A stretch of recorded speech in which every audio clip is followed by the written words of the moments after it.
In today's quick JavaScript tutorial, I'll clearly demonstrate how you can dynamically change an element's CSS class using JavaScript. Changing classes is very useful for interactive web pages, allowing elements to switch styles and behavior based on user actions. Here's a practical example. We have a paragraph element currently styled with a red class. When we click the Change Class button, JavaScript checks the current class and toggles it between red and blue. You can clearly see how the paragraph's appearance switches from bold red text to italicized blue text every time we click the button. In our JavaScript code, we use the modern and simple classList methods, add, remove, and contains.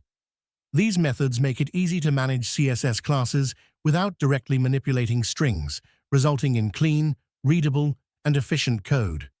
And that's how easily you can dynamically change classes on your web page elements using JavaScript. Thanks for watching. If you enjoyed this quick tip, please like, subscribe, and stay tuned for more straightforward and practical web development tutorials.